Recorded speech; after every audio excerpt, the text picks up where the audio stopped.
Hello friends, welcome to Mani's சமையல். இன்றைக்கி நம்ம பார்க்க போகிற ரெசிபி பரோட்டா எப்படி செய்கிறதுன்னு பார்க்க போகிறோம். இன்றைக்கி நம்ம மைதா மாவில் தான் செய்ய போகிறோம். வாங்க எப்படி செய்கிறதுன்னு பார்க்கலாம். அதுக்கு முன்னாடி நம்ம சேனல் மணிஸ் சமையலை சப்ஸ்கிரைப் பண்ணாதவங்க சப்ஸ்கிரைப் பண்ணி வச்சுக்கோங்க. மறக்காமல் பக்கத்தில் உள்ள பெல் பட்டனை கிளிக் பண்ணுங்கள். இப்போ நான் ஒரு பேசின் எடுத்து அதில் 1/2 கிலோ மைதா மாவை கொட்டியிருக்கேன். இப்போ இதில் சால்ட்டை ஆட் பண்ண போகிறோம். 1 டேபிள் ஸ்பூன் அளவுக்கு நான் சால்ட் இன்றைக்கி ஆட் பண்ணியிருக்கேன். உங்களுக்கு தேவையான அளவு ஆட் பண்ணிக்கோங்க. அதுக்கப்புறமா 1 டேபிள் ஸ்பூன் சுகர் ஆட் பண்ணிக்கிறேன். இதில் இப்போ நீங்கள் முட்டை யூஸ் பண்ணுறவங்களா இருந்தால் 1 முட்டை நம்ம ஊற்றிக்கலாம்.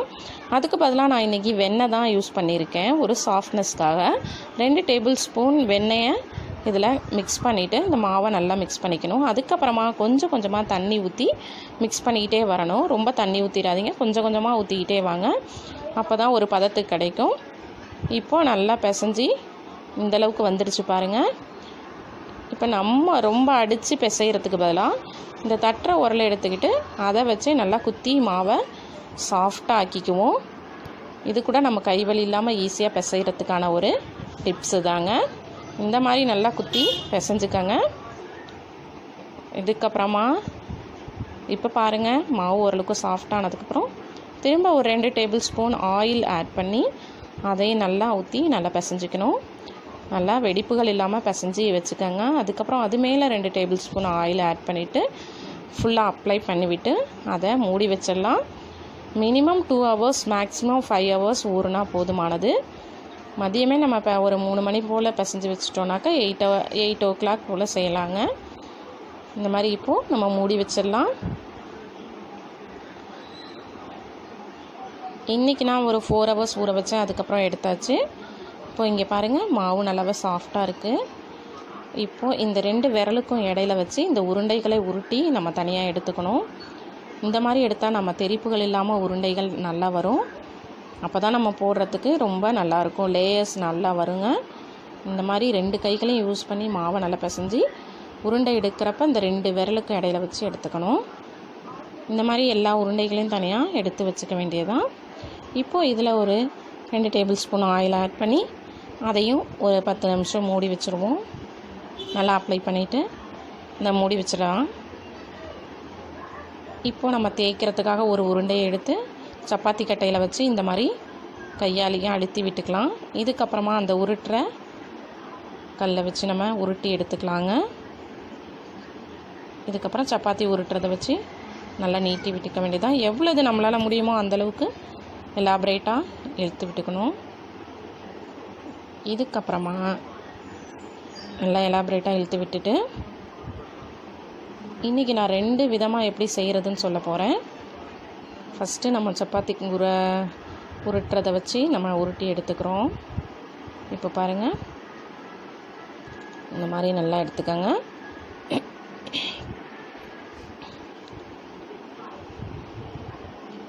இப்போது இதுக்கப்புறம் நைஃபை யூஸ் பண்ணி சின்ன சின்னதாக கட் பண்ணிக்க வேண்டியதான். இந்த மாதிரி நல்லா பீஸ் பீஸாக போட்டுக்கணும்.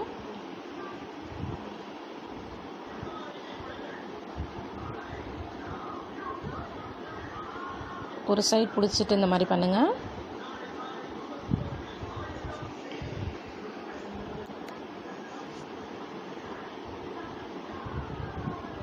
உங்களால் எந்த அளவுக்கு பீஸாக போட முடியுதோ அந்தளவுக்கு பீசஸ் இதில் இது பண்ணிக்கோங்க.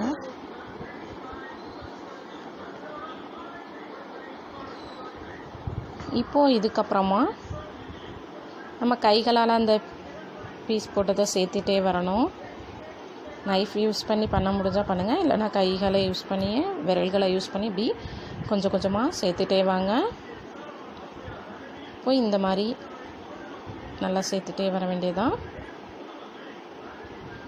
இதுக்கப்புறமா அந்த மாவை கையில் எடுத்து நல்லா இழுத்து விடணுங்க. இந்தளவுக்கு நல்லா லாங்காக இழுத்து விட்டுட்டு இப்போ சுருட்டி விட்டுடலாம். இந்த மாதிரி நம்ம எல்லா உருண்டைகளையும் செய்து எடுத்துக்கலாம். இங்கே பாருங்கள், இந்த மாதிரி செய்து இதை எடுத்து வச்சுக்கோங்க ஒரு தட்டில். இதுக்கப்புறமா இன்னொரு மெத்தட் சொன்னல, அதுக்கு நம்ம இந்த மாதிரி பெரிய தாம்பாளம் இருந்தால் எடுத்துக்கிட்டு நல்ல மாவை தேய்ச்சி ஃபுல்லாக அந்த தாம்பாளம் வரைக்கும் தேய்ச்சி விட்டுட்டு இந்த மாதிரி மடிப்புகளை மடிச்சுக்கணும். புடவையில் கொசுவை மடிக்கிற மாதிரி மடித்து எடுத்துட்டு இப்போ இந்த மாதிரி நீட்டமாக இழுத்து விட்டுக்க வேண்டியது தான். இப்போ பாருங்கள், நல்லா ஸ்டிச் பண்ணி இழுத்து விட்டு இப்போ இதையும் நம்ம ஒரு சுருட்டி தனியாக எடுத்து வச்சுக்குவோம். இந்த மாதிரி எல்லா உருண்டைகளையுமே செஞ்சு நம்ம ஒரு பிளேட்டில் வச்சுருக்கோம். இப்போ பாருங்கள், இந்த மாதிரி செஞ்சுக்க வேண்டியதுதான். இதுக்கப்புறமா இப்போது நம்ம தோசைக்கல்லில் போட்டு எடுக்கிறதுக்கு முன்னாடி ஒவ்வொரு உருண்டைகளாக எடுத்து லைட்டாக தேய்ச்சி விடணுங்க. இந்த பாருங்கள், ஒரு உருண்டையை நான் செய்து காமிக்கிறேன். இந்த மாதிரி எடுத்து வச்சுக்க வேண்டியதான். இப்போ லைட்டாக அந்த உருட்டுற கட்டையை வச்சு தேய்க்கணும். அதுக்கு முன்னாடி லைட்டாக ஆயில் ஆட் பண்ணிக்கோங்க. அப்போ தான் லேயர் வந்து ஒன்றா ஆகாமல் இப்போ நம்ம லேயராக கிடைக்கும். இந்த மாதிரி பொறுமையாக உருட்டி எடுங்க. ரொம்ப அழுத்தினீங்கன்னா இந்த மாவெல்லாம் ஒன்று சேர்ந்து லேயர் கிடைக்காது. அதனால் கொஞ்சம் பொறுமையாகவே செய்யுங்க. இந்த மாதிரி இதில் நம்ம ஆயில் நிறையா ஆட் பண்ண வேண்டியதாக இருக்கும். நல்லா இந்த மாதிரி தேய்ச்சி எடுத்துக்கோங்க. உங்களுக்கு எவ்வளோ பெருசு சைஸ் வேணுமோ அந்த சைஸ்க்கு தேய்ச்சிக்கலாம். இப்போது நம்ம இதை கல்லில் போட போகிறோம். கல்லில் கொஞ்சம் ஆயில் ஆட் பண்ணிவிட்டு இதை போட்டாச்சு. இப்போ ஓரளவுக்கு வெந்து வந்ததுக்கப்புறம் நம்ம அடுத்த பக்கம் திருப்பி போட்டுக்கலாம். இந்த மாதிரி இப்போ பாருங்கள், இந்த மாதிரி 3 தேய்ச்சதுக்கப்புறம் கொஞ்சம் ஆறினோடனே இந்த மாதிரி கொஞ்சம் லைட்டாக தட்டி விடுங்க. நமக்கு லேயர்ஸ் நல்லா வந்துடும். இதுக்கப்புறமா எடுத்து நல்லா சர்வ் பண்ணலாங்க. இப்போ பாருங்கள், ரொம்பவே அருமையாக வந்திருக்கு பரோட்டா.